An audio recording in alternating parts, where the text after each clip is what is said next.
I'm so excited. We're all here. It is not easy to get busy entrepreneurs together on the same schedule. What we've been doing is we've been bringing entrepreneurs together to have conversations with each other about what you're doing to survive the pandemic. So first, introductions. Chris, meet Lupe and Angie. Lupe and Angie are the owners of Novacane Bar in Huntington Park, a full liquor bar geared towards millennials, an untapped market in the Southeast LA area. They also just invested in a second bar location in Downey. Angie is an Instagram influencer. Chris is an owner of Raquel's Candy and Confections, a party supply store in downtown LA, which he runs with his two brothers. Last year, Raquel's launched an e-commerce site. Chris also runs a piñata factory in the center of LA's Piñata district. My first question is, how have you had to pivot? Have you needed new tools or new ways of doing things? We got creative and we got a canopy and we built a fence, a wooden fence, like a white picket fence kind of.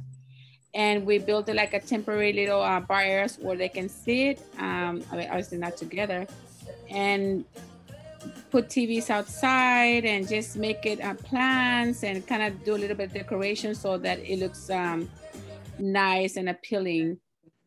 We completely did a 180 with our business. Prior to closing, we invested quite a bit in a machine that helped us speed up the process in the piñata making process. And that machine was primarily made to form and cut the cardboard from end paper from the piñatas. But since then, my brother, who's in charge of it, he actually started making face shields. And he's got 2 large contracts with school districts to make partitions out of plexiglass. So that kind of helped us keep a flow and keep the machine running instead of closing it down like we did our location in downtown Los Angeles. And so, Angie, were you, nervous when they shut things down? And this is your baby, Novacane, and how have you kind of made it back? Yeah, it was definitely quite a weird roller coaster of emotions, being off for like 4 months. And at first I was like, okay, cool. Like, I'm pretty sure it's not gonna last this long, and I'll just take it as like vacation. A vacation, basically, because a lot of people were like, were you going crazy? And I'm like, at first I wasn't, because I was pretty burnt out, but once like reality sunk in, I was like, oh my god, I miss the bar, I miss my customers, I miss interacting with people, I miss bartending.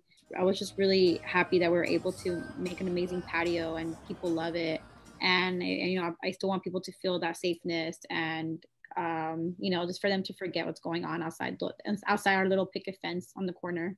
You guys also invested in some new equipment, right, in order to deal with the pandemic? Yeah, we invested in a new POS system. So this one is the customer just tapped their credit card on the new system, and it's pretty much hands-free.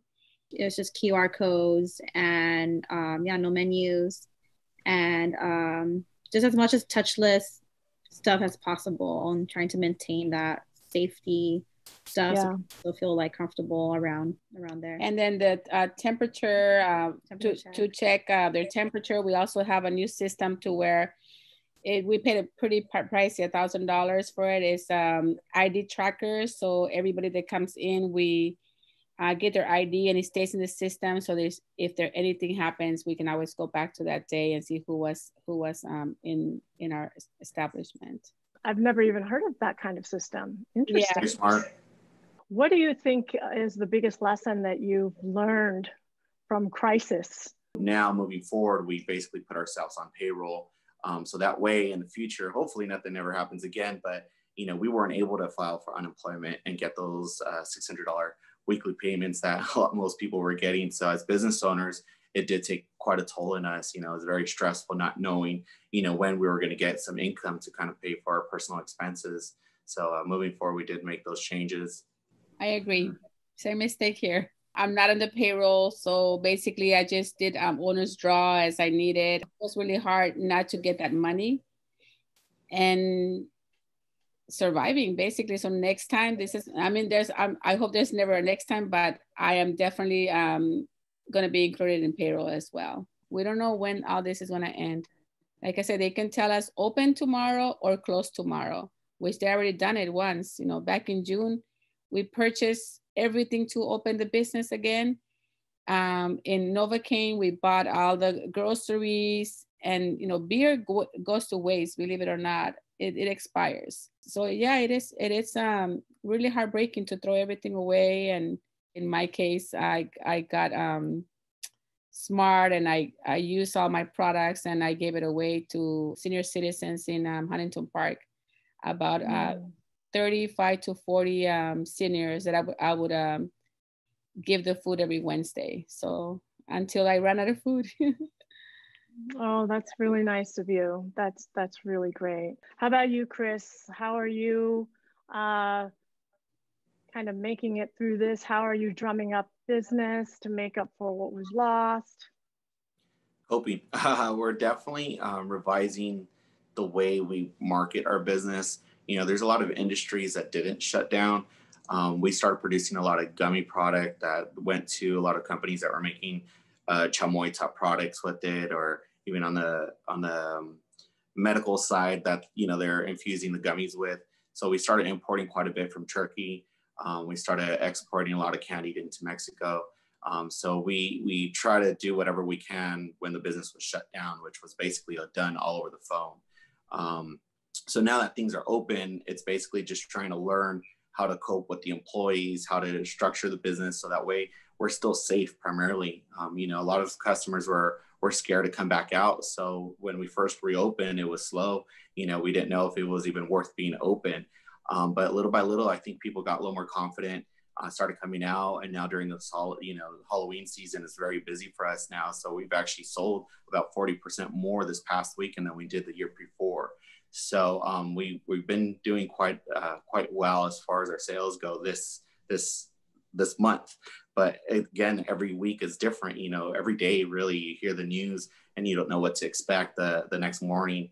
So we just have to be kind of conservative. It's hard because even with forecasting our product, the whole supply chain was interrupted when we closed. Wow. Yeah. And same for you guys too, right, Lupe and Angie? Yes, supply chain.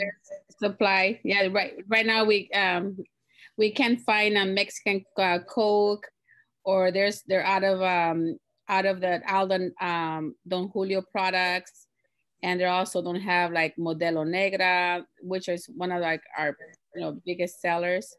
So yeah, just finding the a lot of the products, it's been hard, and customers are really understanding when we tell them they're out of stock, they don't have it. So I mean, we're like I said, that same thing with Chris. You know, we're struggling with that. Chris, did you say that you had Mexican Coke, or you're also looking for Mexican? Both. So when we get it, the same day it goes back out. So it's definitely a supply chain. So we have cash and carry in downtown LA. So we sell to a lot of catering companies, a lot of food trucks. So they come down and early in the morning, they stock up their trucks or vans, and they leave for the day. So it's we have a lot of grocery type products, dry goods. So it's a domino effect. You know, if we can't get it from the manufacturer, the distributor can't get it, the wholesaler can't get it, the retailer can't get it, and the consumer can't get it.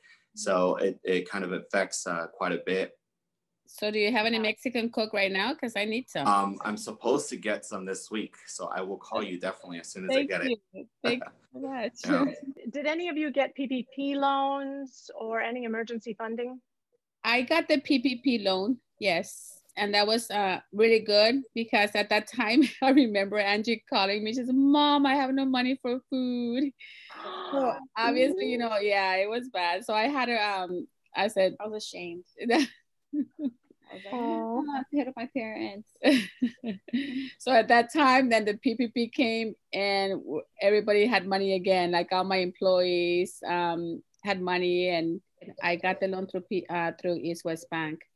I don't think I would have gotten it if it wasn't because of East West Bank, because I know that other people had business accounts with other banks, and they were not getting it, and they couldn't believe it how fast we got it. We also got the PPP. So when we reopened, a lot of the employees were kind of hesitant because at that time they're still getting the $600 weekly payments. So they're kind of on the fence whether or not they wanted to go back and join us, or kind of just stay at home and ride the money and kind of be on a vacation. But all of them returned with us. You know, we have very loyal employees that have been with us for quite some time. They stuck it out. They knew they were probably making less with me than they were, just sitting at home. So it just shows the loyalty that our employees have for our company. And, they just want to make sure that the business succeeds, because it's not a short-term thing. It's our livelihoods. It's the livelihoods of all of our staff and their families. So it was a blessing kind of having most of them come back, or all of them come back, really. How have you guys been able to make it through all of this emotionally, and show the resilience that you've had? I became a homeowner last year. So at that time, I still wasn't able to fully enjoy my home because I was constantly at work. So it was fun the first month. And then afterwards, it was getting scary. I'm like, oh my gosh, I have to pay this mortgage. I have to pay all these new bills I've never had before, and keep up with it. It was starting to take a toll on me. And I have a roommate as well. So seeing her getting down and I'm getting down, and both of our energies are reflecting off of each other, bouncing off of each other.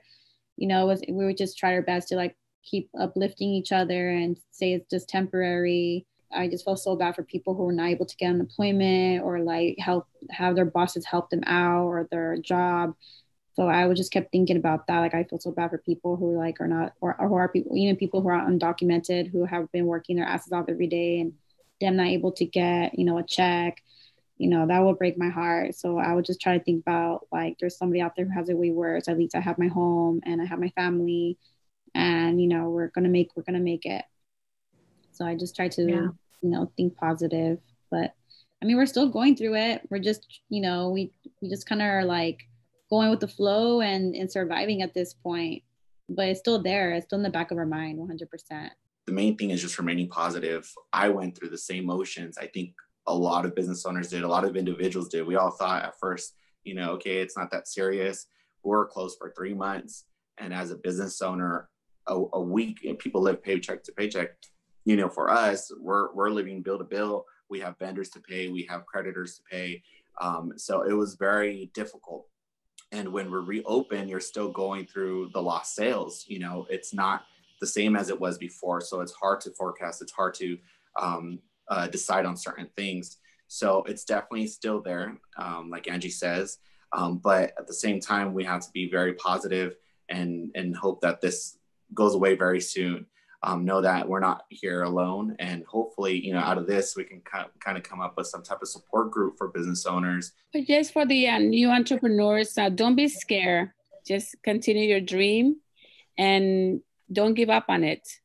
Just continue being positive and go after what you believe, and you're going to be okay. This is just something that happens, but it's going to go away. I'll let you know when I get that Mexican Coke for you. Yeah, and I'll make you the best michelada you ever had. Oh yeah, I'll take you some chamoy and some tajin.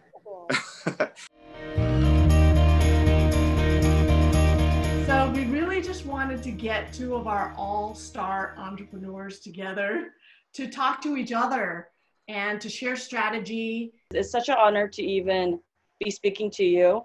This is the moment to rise above the fear, the pain, and really do true service